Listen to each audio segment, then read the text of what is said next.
You're scrolling. You see your bank account and you think, I could probably put away $200 a month. And then, right behind that thought, comes the other one. The one that actually stops you. What's $200 a month really going to do? That's not going to change anything. I want to stop you right there because that thought, the one that feels so reasonable, is actually one of the most expensive thoughts you'll ever have. And by the end of this video, I'm going to show you the exact number that proves it wrong. Stick around because the number at year 30 is not what you're expecting. Here's the thing. Most people think about money in two extremes. Either you're investing serious amounts, like I need $1,000 a month or this isn't even worth doing. Or you're not really doing anything at all. It feels like there's no middle ground. Like small numbers are basically nothing. Like the only options are go big or don't bother. That's the false binary. And it's keeping a lot of people stuck on the sidelines for years, waiting until they have enough to start. But that's not how this works. There is a middle path. And it starts a lot smaller than you'd expect. Small enough that you could start it this week without changing your lifestyle at all. So let's bust the myth here, because this is where most people get tripped up. We think in straight lines. If $200 a month gives me some amount after 1 year, then 10 years should just be 10 times that, right? Wrong. Compounding isn't a straight line. It's a curve. It's slow, almost boring for the first few years. You put money in, you check the account, and it barely looks different from what you contributed. That's the danger zone. That's where most people quit because it feels like nothing is happening. But then it starts to bend upward in a way that genuinely surprises people. Your brain is wired for linear thinking. It evolved to spot patterns like, I did X, I got Y, so double X should get double Y. Compounding doesn't work that way. It rewards patience with something closer to exponential thinking, where the growth in year 25 can outpace the growth of the first 15 years combined. That mismatch between how your brain expects growth to work and how it actually works is exactly why people underestimate it, and exactly why so many give up right before the curve gets interesting. Now here's the framework. 3 things determine your number. 1. Time. This is the biggest lever you have, and it's the one people waste the most because waiting feels harmless in the moment. 2. Rate of return. What your money is actually earning while it sits there, which depends on where you put it.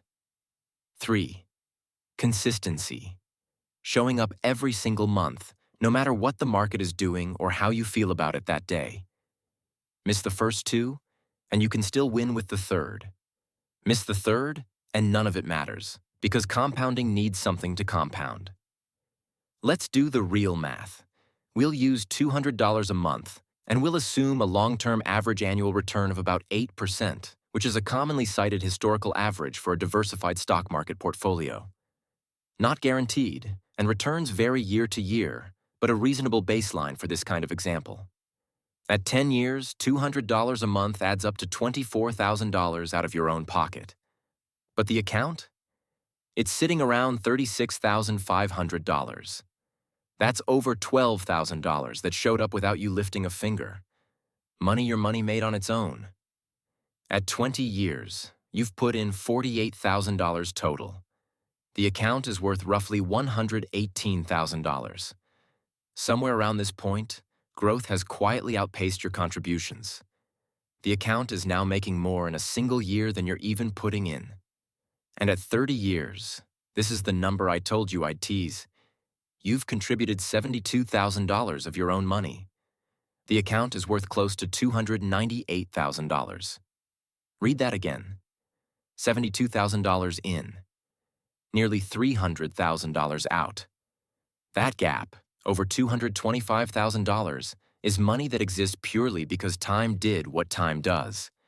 That's the gap most people never let themselves see, because they quit the thought experiment at year 1, back when the account still looked unimpressive.